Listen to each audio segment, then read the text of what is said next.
ওয়ালাইকুম রহমতুল্লাহি ওয়া বারাকাতুহু। আশা করি সকলেই ভালো আছেন। নাহমাদুন নুসাল্লি আলা রাসূলিল কারীম, আম্মা বাদ। ফাআউযু বিল্লাহি মিনাশ শাইতানির রাজীম। বিসমিল্লাহির রাহমানির রাহিম। ইন্নাল্লাহা ওয়া মালাইকাতাহু ইউসাল্লুনা আলান নবী। ইয়া আইয়ুহাল্লাযীনা আমানু সাল্লু আলাইহি ওয়া সাল্লিমু তাসলিমা। আল্লাহুম্মা সাল্লি আলা সাইয়্যিদিনা ওয়া নাবিয়িনা ওয়া শাফিঈনা ওয়া হাবিবিনা মাওলানা মুহাম্মদ সাল্লাল্লাহু আলা আলিহি ওয়া আসহাবিহি ওয়া বারাক ওয়াসাল্লাম। সুপ্রিয় দর্শক শ্রোতা, আজকে পবিত্র শুক্রবার, জুমার দিন, ফজরের নামাজের পরে বসলাম দু একটা কথা বলার জন্য। আশা করি সকলে মনোযোগ দিয়ে শুনবেন। নবী করিম সাল্লাল্লাহু আলাইহি ওয়াসাল্লাম ইরশাদ করেন, যে ব্যক্তি জুমার দিন 60টি আমল করে। জুমার দিনের 60টি আমল কি কি? 1 নম্বর হলো ভালোভাবে জামা কাপড় ধুইবে।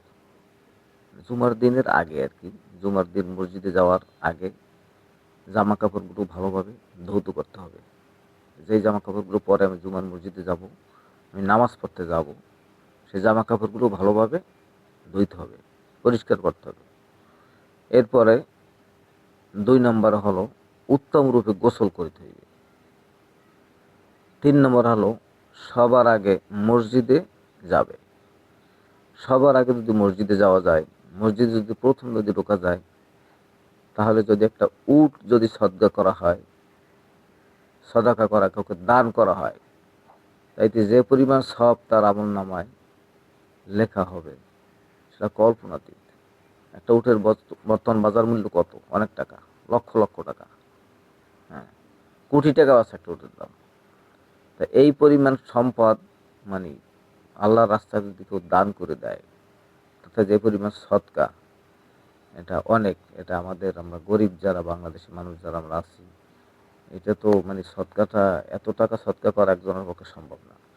তো যাই হোক, আমরা এই সদকাটা এইভাবে নিতে পারি যে সবার প্রথমে যদি আমি জুমার দিন যদি মসজিদে আগে যাইয়া প্রবেশ করতে পারি, আল্লাহ মুফতালি আবু রহমাদিক বললে, যদি আমি সামনের কাতারে গিয়ে পাশে চুপ করে বসে থাকবো এবং কারোর সাথে কোনো কথা বলবো না, নামাজ পড়া হবে, আবার চুপ করে চলে আসবো, ডান পা দিয়ে ঢুকবো,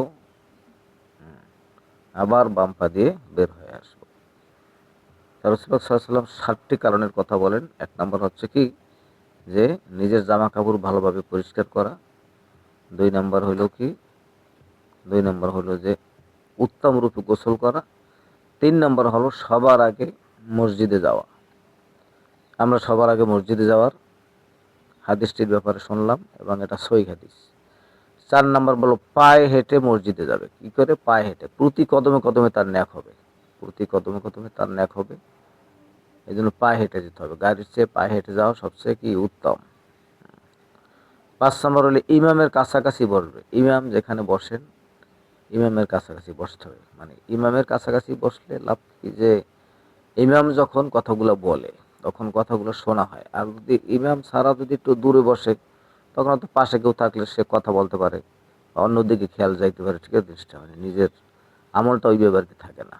আর ইমামের কাছাকাছি বসলে সব কথা সুন্দরভাবে শোনা যায়, ইমামের প্রতি খেয়াল থাকে।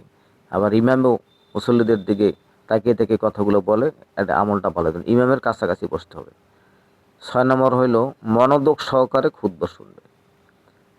আমাদের ইমাম শুক্রবার দিন বেশ ভালো বয়ান করে থাকেন, তাই আমাদের উচিত হবে ইমাম সাহেবের খুতবার বয়ানগুলো ভালোভাবে শোনা এবং সেই অনুযায়ী আবার নিজেকে গঠন করতে হবে, নিজেকে আমল করতে হবে। এরপর 7 নম্বর হলো কোনো কথাবার্তা না বলা। মানে কোনো কথাবার্তা বলা যাবে না। জুমার যে সময় খুতবা পড়ে ও সময় কোনো কথাবার্তা বলা উচিত নয়। মনোযোগ সহকারে আমাদের সকলেরই শোনা উচিত এবং কথা বললে নেকি হবে না। জুমার দিনে 60টি বিষয়ের উপর আমলকারীদের আল্লাহ তাআলা প্রতি কদমের বিনিময়ে 1000 নফল নামাজ ও 1000 নফল রোজার সওয়াব দান করেন। বলেন সুবহানাল্লাহ। এটা তিরমিজি শরীফে আছে, আবু দাউদ শরীফ এবং ইবনে মাজাহ ও মিশকাত শরীফও আছে। সুবহানাল্লাহ, 1000, হ্যাঁ, সব মানে দান করেন আমলকারীর জন্য, ঠিক আছে, 1000 নফল নামাজ, সুবহানাল্লাহ, এবং 1 বছরের নফল রোজার সব দান করেন। কত সুন্দর কথা! তাই আমরা ঘরে বসে থাকবো না, সকলে আমরা জুমায় যাব, জুমা নামাজ পড়ব। আল্লাহ পাক রব্বুল আলামিন আপনাকে আমাকে সকলকে কবুল করুক। মানে আখির দাওয়ানা আলহামদুলিল্লাহি রাব্বিল আলামিন। আসসালাতু ওয়াসসালামু আলাইকা ইয়া রাসূলুল্লাহ, আসসালাতু ওয়াসসালামু আলাইকা ইয়া হাবিবাল্লাহ।